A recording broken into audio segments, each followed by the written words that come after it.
ବାବୁଲା କୁ ଜଣେ ଚାକୁ ମାରିଦେଇ ପଳେଇଛି। ବାବୁଲା କ୍ୟାପିଟାଲ ହସ୍ପିଟାଲରେ ଅଛି। କୋଉଠି ମାରିଲା? ମୋ ରୁମ୍ ଟି ମୋର ଏକ୍ସ ଥିଲା, ସେ ଜାଣିକି କେମିତି କଣ ମୁଁ ଜାଣିନି, ସେ ଆସିକି ତ ମୁଁ ତାକୁ କହିଲି ମାନେ ମୋର। ଆଚ୍ଛା। ହଁ ତ ସେ ତାଙ୍କୁ ଚାକୁ ମାଡ଼ କରିଦେଇଛନ୍ତି। ହଁ ହ୍ୟାଲୋ। ହଁ ବାବୁନାର କଣ ହେଇଛି? କିଏ କହୁଛୁ ଜାଣିପାରିଲିନି। ମଉସା। ବାବୁଲା କୁ ଜଣେ ଚାକୁ ମାରିଦେଇ ପଳେଇଛି। ବାବୁଲା କ୍ୟାପିଟାଲ ହସ୍ପିଟାଲରେ ଅଛି। କୋଉଠି ମାରିଲା? ମୋ ରୁମ୍ ଟି। ରୁମ୍ ଠି ସେ କଣ ବାହାରି ଥିଲା? ନା ନା, ସେ ମୋ ରୁମ୍ ରେ ଥିଲେ। ସେ ବାହାରିଥିଲେ, ଯାହା ଗାଡ଼ି ସେ ଚଲଉନାହାନ୍ତି କି, ତାଙ୍କର କଣ ଦେହ ଖରାପ ଅଛି, ସେ ଯିବେ ବୋଲି ବାହାରିଥିଲେ। ମୁଁ କହିଲି ହଉ ଠିକ୍ ଅଛି, ତମେ ଖାଇଦେଇକି ପଳେଇବ, ଆଉ ଖାଇଦିଅ ତାପରେ ଯିବ ଆଉ।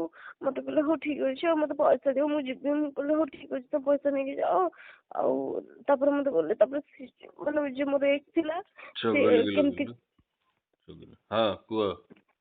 ଯେ ମୋର ଏକ୍ସ ଥିଲା, ସେ ଜାଣିକି କେମିତି କଣ ମୁଁ ଜାଣିନି, ସେ ଆସିକି ତ ମୁଁ ତାକୁ କହିଲି ମାନେ ମୋର।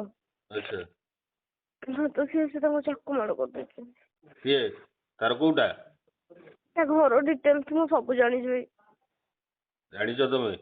ହଁ ମୁଁ ସବୁ ତା ଘର ବି ଦେଖିଛି, ସବୁ ଦେଖିଛି। ତମେ ଅଛ ମେଡିକାଲରେ? ହଁ କ୍ୟାପିଟାଲ ହସ୍ପିଟାଲ।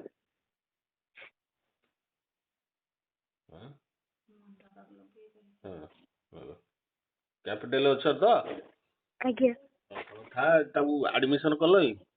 ହଁ ମୁଁ କଲିଣି। ଆଚ୍ଛା। ଡକ୍ଟର ଦେଖୁଛନ୍ତି। ମାନେ ତମକୁ ଡକ୍ଟର ଏବେ ଦେଖୁଛନ୍ତି ମାନେ କଣ ଆଡମିସନ ହେଲାଣି ନା ହେଇନି? ହଁ ହଁ ଅଧଘଣ୍ଟା ହେଲା ହେଲାଣି। ଆଚ୍ଛା। ବେଡ୍ ଆଡମିସନ ହେଇଗଲାଣି? ଆଜ୍ଞା। ଆପଣ କିଏ କହୁଥିଲେ ଜାଣିପାରିଲିନି। ତାଙ୍କ ମଉସା ବୋଲେ କହୁଛି 6 ନମ୍ବର ମଉସା।